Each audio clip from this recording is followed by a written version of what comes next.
കേരളത്തിലെ ഏറ്റവും അധികം ചർച്ച ചെയ്യപ്പെട്ട ഒരു വിഷയമായിരുന്നു സിൽവർ ലൈൻ പദ്ധതി എന്നത്. അത് പിന്നീട് അടഞ്ഞ അധ്യായം എന്ന നിലയിലേക്ക് എത്തിയിരുന്നു. നേരത്തെ സിൽവർ ലൈൻ പദ്ധതിക്ക് വേണ്ടി പലയിടങ്ങളിലും ഭൂമി ഏറ്റെടുക്കലുമായി ബന്ധപ്പെട്ട മഞ്ഞക്കുറ്റികൾ രൂപപ്പെട്ട സാഹചര്യമുണ്ടായിരുന്നു. അന്ന് വലിയ പ്രതിഷേധം ആണ് സിൽവർ ലൈനുമായി ബന്ധപ്പെട്ട് ഉയർന്നത്. പക്ഷേ ആ പദ്ധതിയുമായി മുന്നോട്ട് പോകുമെന്ന കടുത്ത നിലപാടിൽ തന്നെയായിരുന്നു സംസ്ഥാന സർക്കാർ എന്നതാണ്. ഇപ്പോഴും അതൊരു അടഞ്ഞ അധ്യായം അല്ല എന്ന് വ്യക്തമാവുകയാണ്. കേരയിൽ കോർപ്പറേഷന് മുന്നിൽ പുതിയ നിബന്ധനകളുമായി റെയിൽവേ എത്തിയിരിക്കുന്നു എന്നതാണ് ആ സാഹചര്യം. എന്താണ് എന്ന് നമുക്ക് പരിശോധിക്കാം. കാരണം കേരയിൽ പോലെയുള്ള ഒരു പദ്ധതി അത് കേരളത്തിന് വലിയ തോതിൽ വികസന സാധ്യതകൾ തുറക്കും എന്ന് പ്രതീക്ഷിച്ചിരുന്ന ഒരു പദ്ധതിയാണ്. പക്ഷേ ആ പദ്ധതിയുടെ DPRമായി ബന്ധപ്പെട്ട് വലിയ പരാതികൾ ഉയർന്ന സാഹചര്യം ഉണ്ട്. പിന്നീട് പ്രതിഷേധങ്ങളെ തുടർന്ന് സർക്കാരിന് ആ പദ്ധതിയിൽ നിന്ന് പിന്നോട്ട് പോകേണ്ടതായി വന്നു. പക്ഷേ ഇപ്പോഴും ആ പദ്ധതി നിർജീവമല്ല എന്ന് മനസ്സിലാക്കുകയാണ് ചെയ്യേണ്ടത്. അതായത് ചർച്ചകളും കത്തിടപാടുകളും ഇപ്പോഴും നടന്നുകൊണ്ടേ ഇരിക്കുന്നു. റെയിൽവേ ബോർഡ് കത്ത് നൽകിയിട്ടുള്ളത് കേരയിൽ കോർപ്പറേഷനാണ് എന്നതാണ്. അങ്ങനെയെങ്കിൽ ഈ സിൽവർ ലൈനുമായി ബന്ധപ്പെട്ട് പുതിയ നിബന്ധനകൾ എന്നത് പുതിയ DPR തയ്യാറാക്കുക എന്നതാണ് ഈ നിർദ്ദേശമായി നൽകിയിട്ടുള്ളത്. അതിന് മാതൃകയായി സർഖേജ് ദുളറ റെയിൽവേ ഇടനാഴി ചൂണ്ടിക്കാണിക്കുകയും ചെയ്യുന്നുണ്ട് റെയിൽവേ എന്നതാണ്. അതുകൊണ്ട് തന്നെ ഈ കേരയിൽ എന്നത് വീണ്ടും സജീവ ചർച്ചയായി വരികയാണോ?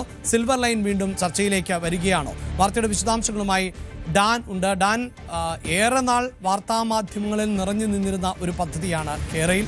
നമുക്കറിയാം MP ഗോവിന്ദൻ്റെ പരാമർശം ഉൾപ്പെടെ സമൂഹ മാധ്യമങ്ങളിൽ വലിയ ചർച്ചയായ സാഹചര്യം ഉണ്ടായിരുന്നു. പക്ഷേ ഈ തെരഞ്ഞെടുപ്പിലേക്ക് അടുത്തപ്പോൾ അതൊരു ഉപേക്ഷിച്ച പ്രൊജക്റ്റ് എന്ന നിലയിലേക്കൊക്കെയാണ് എത്തുന്നത്. അതുമാത്രവുമല്ല, അതിവേഗ റെയിൽ എന്ന പുതിയ പദ്ധതിയെക്കുറിച്ച് ശ്രീധരൻ വാർത്താ സമ്മേളനമൊക്കെ നടത്തി പ്രഖ്യാപിച്ച സാഹചര്യം, അവിടെ ഒരു ഓഫീസ് തുറന്ന പശ്ചാത്തലം. അതുകൊണ്ട് അതിവേഗ റെയിലിന് സാധ്യതയുണ്ട്. ഈ റെയിൽ പദ്ധതി കേരയിൽ ഉപേക്ഷിക്കപ്പെട്ടു എന്നാണല്ലോ കരുതിയിരുന്നത്. എന്താണിപ്പോൾ ഇത് അടഞ്ഞ അധ്യായമല്ല എന്ന് പറയാൻ കാരണം? ഡാൻ,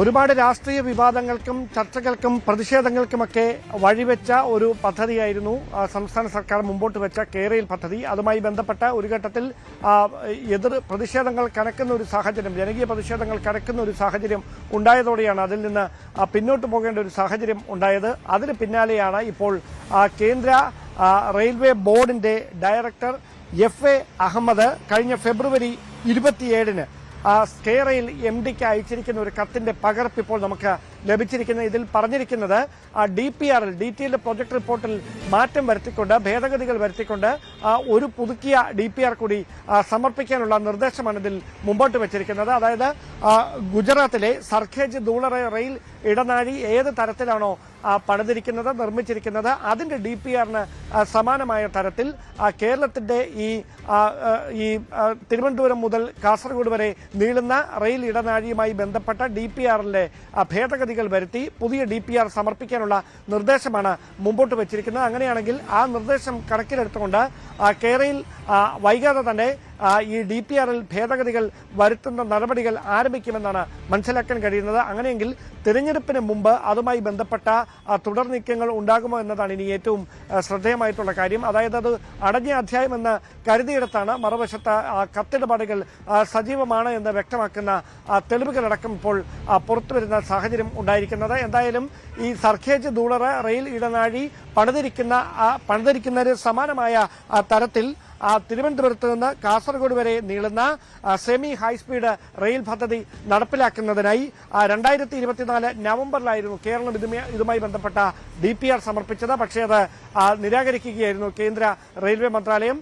അതിന് പിന്നാലെയാണ് ഇപ്പോൾ ഈ ഗുജറാത്തിലെ റെയിൽ ഇടനാഴിക്ക് സമാനമായ തരത്തിൽ ഈ സെമി ഹൈസ്പീഡ് റെയിൽ പദ്ധതി നിർമ്മിക്കുന്നതിനുമായി ബന്ധപ്പെട്ട മാറ്റങ്ങൾ വരുത്തിക്കൊണ്ടുള്ള പുതിയ DPR സമർപ്പിക്കാനുള്ള നിർദ്ദേശം സംസ്ഥാന കേരയിൽ കോർപ്പറേഷന് കേന്ദ്ര റെയിൽവേ ബോർഡ് ഡയറക്ടർ കൈമാറിയിരിക്കുന്നത്.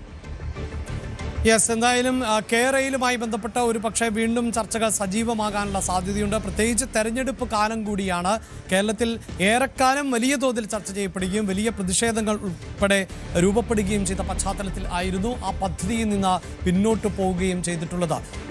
ഇപ്പോൾ ഡാൻ, ഒരു കാര്യം കൂടിയുള്ളത്, നേരത്തെ സൂചിപ്പിച്ചതുപോലെ ഇതുമായി ബന്ധപ്പെട്ടൊരു ആശയക്കുഴപ്പമുണ്ടല്ലോ. ഇതിൽ ഈ സിൽവർ ലൈൻ പദ്ധതി, അതോടൊപ്പം തന്നെ ശ്രീധരൻ മുന്നോട്ട് വയ്ക്കുന്ന അതിവേഗ റെയിൽ അതിനാരാണ് അനുമതി നൽകിയിട്ടുള്ളത് എന്നത്.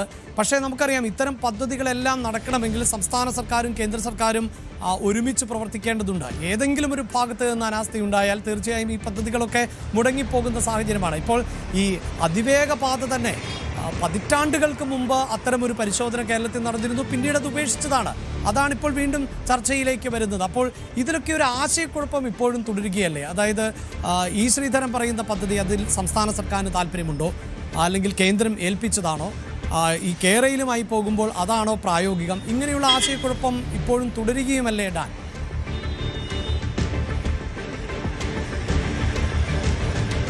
ഇതിലെ ഏറ്റവും പ്രധാനപ്പെട്ട ഒരു കാര്യം, ഈ ഒരു സെമി ഹൈസ്പീഡ് റെയിൽ പദ്ധതി നടപ്പിലാക്കുന്നതുമായി ബന്ധപ്പെട്ട ഉണ്ടായിരിക്കുന്ന ഏറ്റവും പ്രധാനപ്പെട്ട ആശങ്കകളിലൊന്ന് ഈ ജനവാസ മേഖലകളെ അത് ഏത് തരത്തിൽ ബാധിക്കുമെന്നതാണ്. അതുകൊണ്ടാണ് അന്ന് വലിയ തരത്തിലുള്ള ജനകീയ സമരസമിതികളുടെ നേതൃത്വത്തിലുള്ള പ്രതിഷേധങ്ങൾ, സമാനതകളില്ലാത്ത പ്രതിഷേധങ്ങളൊക്കെ നമ്മൾ സാക്ഷ്യം വഹിക്കേണ്ടി വന്നത്. എന്തായാലും ആ ഒരു ആശങ്ക അത് അങ്ങനെ തന്നെ ഇപ്പോൾ വീണ്ടും ഈ പദ്ധതിയുമായി മുമ്പോട്ട് പോകാനാണ് തീരുമാനമെങ്കിൽ വീണ്ടും അത് സജീവമാകാനാണ് സാധ്യത. അങ്ങനെയെങ്കിൽ അത് പരിഹരിക്കുന്നതിനായി ഈ ഭേദഗതി വരുത്തിക്കൊണ്ട് സമർപ്പിക്കാൻ പോകുന്ന DPRൽ ഏത് തരത്തിലാകും അതിന്റെ നിർദ്ദേശങ്ങൾ ഈ പ്രൊജക്ട് റിപ്പോർട്ടിൽ ഉണ്ടാകുക എന്നതാണ് ഏറ്റവും ശ്രദ്ധേയമായിട്ടുള്ള കാര്യം. അതായത് ജനവാസ മേഖലകളെ പരമാവധി ഒഴിവാക്കിക്കൊണ്ട് ഈ പദ്ധതി തിരുവനന്തപുരം മുതൽ കാസർഗോഡ് വരെ നീളുന്ന ഈ പദ്ധതി എങ്ങനെ നടപ്പിലാക്കാൻ കഴിയുമെന്നതാണ് ഏറ്റവും ശ്രദ്ധേയമായിട്ടുള്ള ചോദ്യം. അതിന് കേരള കോർപ്പറേഷൻ മുമ്പോട്ട് വെക്കാൻ പോകുന്ന മാർഗനിർദ്ദേശങ്ങൾ, നടപടികൾ, വിശദാംശങ്ങളൊക്കെ എന്താകുമെന്നതാണ് ശ്രദ്ധേയമായിട്ടുള്ള കാര്യം. അതോടൊപ്പം മറ്റ് രാഷ്ട്രീയ കക്ഷികൾ ഇതിനോട് ഏത് തരത്തിൽ പ്രതികരിക്കുമെന്നതും ശ്രദ്ധേയമായി മാറും. കാരണം തിരുവനന്തപുരത്ത് നിന്ന് കാസർഗോഡേക്ക് അതിവേഗത്തിൽ എത്താൻ കഴിയുന്ന ഒരു റെയിൽ പദ്ധതി എന്ന് പറയുന്നത് അതിലാരും എതിർപ്പ് പ്രകടിപ്പിക്കുമെന്ന് തോന്നുന്നില്ല. പക്ഷേ അതിനപ്പുറത്തേക്ക് അതിന് അങ്ങനെ ഒരു പദ്ധതി നടപ്പിലാക്കേണ്ടതിന് കൊടുക്കേണ്ടി വരുന്ന വിലയെന്താകും എന്നതാണ് ഏറ്റവും പ്രധാനപ്പെട്ട കാര്യം. മാത്രമല്ല ഈ ഓരോ വർഷവും ഈ പദ്ധതി വൈകുന്നത് മൂലം അതിന്റെ നിർമ്മാണ ചെലവിനുണ്ടാകുന്ന ചെലവ് വർദ്ധിച്ചുകൊണ്ടിരിക്കുകയാണ് എന്നതാണ് ഏറ്റവും പ്രധാനപ്പെട്ട ഒരു വെല്ലുവിളി. അതാണ് സർക്കാരിന് മുമ്പിലും വെല്ലുവിളിയായി മാറുന്നത്. അതിനിടയിലാണ് ഈ പുതുക്കിയ ഭേദഗതി വരുത്തിക്കൊണ്ടുള്ള DPR സമർപ്പിക്കാനുള്ള നിർദ്ദേശം നൽകിക്കൊണ്ടുള്ള കേന്ദ്ര റെയിൽവേ ബോർഡ് ഡയറക്ടറുടെ കത്ത് ഇപ്പോൾ കേരള MDക്ക് ലഭിച്ചിരിക്കുന്നത് എന്നതാണ് ഇതിന്റെ സാധ്യത വീണ്ടും വർദ്ധിപ്പിക്കുന്നത്.